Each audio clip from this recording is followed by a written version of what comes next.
നമസ്കാരം. പ്രസവശേഷമുള്ള സ്റ്റിച്ചുകളുടെ പരിചരണത്തെക്കുറിച്ചാണ് നമ്മളിന്ന് സംസാരിക്കുന്നത്. പ്രസവസമയത്ത് ഒരു കീറലുണ്ടാവുകയോ അല്ലെങ്കിൽ ഡോക്ടർ ഒരു ചെറിയ മുറിവിട്ട്, അതായത് എപ്പിസിയോട്ടമി, തുന്നലിടുകയോ ചെയ്തിട്ടുണ്ടാവാം. ഈ സമയം കുറച്ചു വേദനയും ആശങ്കയുമൊക്കെ തോന്നുന്നത് വളരെ സ്വാഭാവികമാണ്. പക്ഷേ പേടിക്കേണ്ട. ശരിയായ കാര്യങ്ങളറിഞ്ഞാൽ വളരെ എളുപ്പത്തിൽ ആത്മവിശ്വാസത്തോടെ നമുക്ക് ഈ സമയം കടന്നുപോകാം. ഈ പറയുന്നതിൽ തന്നെ എല്ലാമുണ്ട്. നമ്മളിവിടെ പിന്തുടരാൻ പോകുന്നത് കെട്ടുകഥകളോ വീട്ടിലാരോ പറഞ്ഞ അറിവുകളോ അല്ല, മറിച്ച് ശരിക്കുമുള്ള ശാസ്ത്രമാണ്. ഇത് കൃത്യമായി മനസ്സിലാക്കിയാൽ തന്നെ നിങ്ങളുടെ പകുതി പേടി മാറും. അപ്പോൾ നമ്മൾ ഇന്ന് എന്തൊക്കെയാണ് നോക്കാൻ പോകുന്നതെന്ന് വെച്ചാൽ, ആദ്യം ഈ സമയത്തെ വെല്ലുവിളികൾ എന്തൊക്കെയാണെന്ന് നോക്കാം. പിന്നെ മുറിവുണങ്ങുന്നതിനെ ഒരു ജീവനുള്ള സ്പോഞ്ച് എന്ന ആശയത്തിലൂടെ മനസ്സിലാക്കാം. അതിനുശേഷം നിങ്ങൾ നിർബന്ധമായും പാലിക്കേണ്ട 5 സുവർണ നിയമങ്ങൾ. പിന്നെ നമ്മൾ സ്ഥിരം കേൾക്കുന്ന കുറേ തെറ്റിദ്ധാരണകളും അതിലെ യാഥാർത്ഥ്യങ്ങളും, എപ്പോഴാണ് ഡോക്ടറെ വിളിക്കേണ്ടതെന്നതിനെക്കുറിച്ചും ആത്മവിശ്വാസത്തോടെ എങ്ങനെ സുഖം പ്രാപിക്കാമെന്നതിനെക്കുറിച്ചും നമ്മൾ സംസാരിക്കും. ഓക്കെ, അപ്പോൾ നമുക്ക് തുടങ്ങാം. നിങ്ങളുടെ മുറിവിനെ ഒരു ജീവനുള്ള സ്പഞ്ചായിട്ടൊന്ന് സങ്കൽപ്പിച്ചു നോക്കൂ. അങ്ങനെ ചിന്തിച്ചാൽ അതിനെ എങ്ങനെ നോക്കണമെന്നുള്ളത് വളരെ എളുപ്പത്തിൽ മനസ്സിലാകും. നമ്മൾ ഓരോ കാര്യങ്ങളും എന്തിനാണ് ചെയ്യുന്നതെന്ന് മനസ്സിലാക്കുന്നതാണ് ശരിയായ പരിചരണത്തിന്റെ ആദ്യത്തെ സ്റ്റെപ്പ്. ആദ്യം തന്നെ പറയട്ടെ, ഈ മുറിവിനെക്കുറിച്ച് അത്രയ്ക്ക് പേടിക്കേണ്ട ആവശ്യമില്ല. ഈ പെരീനിയം എന്ന് പറയുന്ന ഭാഗം ശരീരത്തിൽ ഏറ്റവും നന്നായി രക്തയോട്ടമുള്ളൊരു ഇടമാണ്. അതിന്റെ അർത്ഥമെന്താണെന്നോ? വളരെ വേഗത്തിൽ ഉണങ്ങാനുള്ളൊരു സ്വാഭാവിക കഴിവ് ഈ ഭാഗത്തിനുണ്ട്. നമ്മളതിനെ ശരിയായ രീതിയിലൊന്ന് സഹായിച്ചു കൊടുത്താൽ മാത്രം മതി. ഈ ജീവനുള്ള സ്പോഞ്ച് ആശയം ഒന്നുകൂടി ക്ലിയറാക്കാം. അടുക്കളയിലെ ഒരു സ്പോഞ്ച് എപ്പോഴും നനഞ്ഞ് ഒരു മൂലയിലിരുന്നാൽ എന്ത് സംഭവിക്കും? അതിൽ ബാക്ടീരിയ വളരും, അതൊരുമാതിരി അഴുകി നാശമാകും, അല്ലേ? എന്നാൽ ആ സ്പോഞ്ച് വൃത്തിയായി കഴുകി വെയിലത്ത് വെച്ച് ഉണക്കിവെച്ചാലോ, അത് നല്ല ഫ്രഷായിരിക്കും. നമ്മുടെ സ്റ്റിച്ചും ഇതുപോലെയാണ്. അതിനെ നനഞ്ഞ് ഈർപ്പത്തോടെ ഇരിക്കാൻ വിട്ടാൽ അണുബാധ വരും. എന്നാൽ അതിനെ വൃത്തിയായി ഉണക്കിവെച്ചാൽ അവിടേക്ക് ഓക്സിജൻ എത്തുകയും അത് വളരെ വേഗത്തിൽ ഉണങ്ങുകയും ചെയ്യും. ഇതാണ് നമ്മുടെ ലക്ഷ്യം.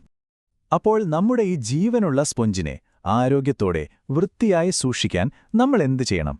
അതിനുള്ള ഉത്തരമാണ് ഈ 5 സുവർണ നിയമങ്ങൾ. അടുത്ത 2-3 ആഴ്ചത്തേക്ക് നിങ്ങൾ നിർബന്ധമായും ചെയ്യേണ്ട വളരെ സിമ്പിളായ, ശാസ്ത്രീയമായ തെളിയിക്കപ്പെട്ട കാര്യങ്ങളാണിത്. ഇതാണ് ആ 5 നിയമങ്ങൾ. 1. പാഡ് മാറ്റുന്നതും കഴുകുന്നതും. 2. സിറ്റ്സ് ബാത്ത്. 3. മുറിവ് ഉണക്കി സൂക്ഷിക്കുന്നത്. 4. മലബന്ധം ഒഴിവാക്കുന്നത്. 5.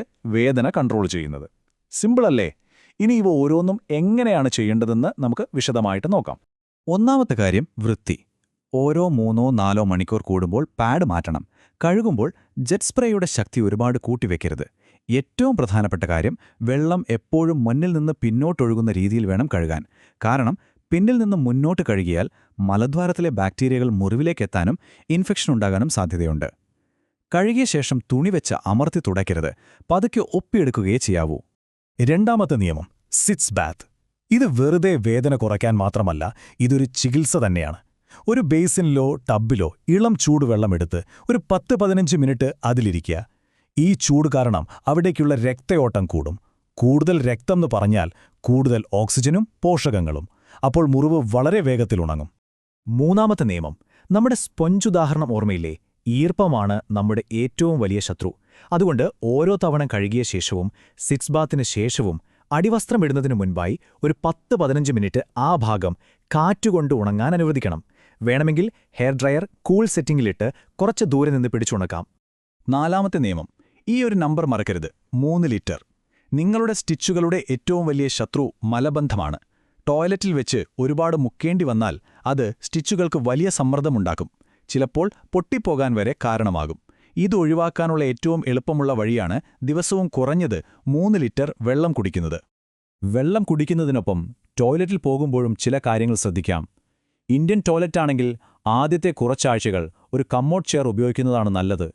വെസ്റ്റേൺ ടോയ്ലറ്റാണെങ്കിൽ കാലിനടിയിൽ ഒരു ചെറിയ സ്റ്റൂള് വെച്ചാൽ മലവിസർജനം കുറച്ചുകൂടി എളുപ്പമാകും.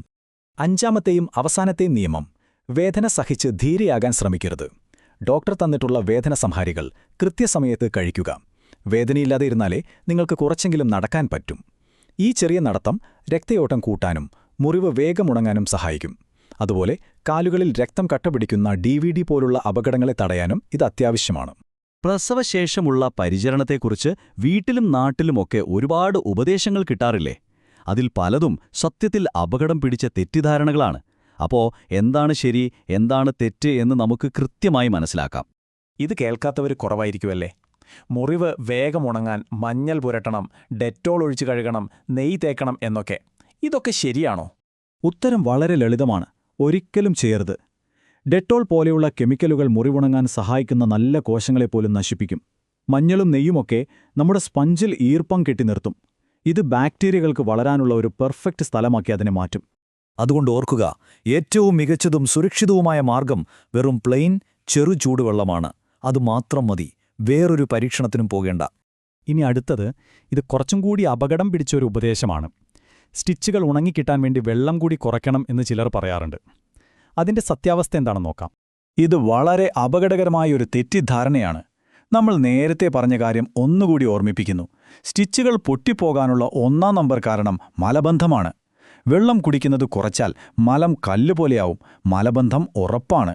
അതുകൊണ്ട് സ്റ്റിച്ചുകളെ സംരക്ഷിക്കാൻ ദിവസവും കുറഞ്ഞത് 3 ലിറ്റർ വെള്ളം കുടിച്ചേ മതിയാവും.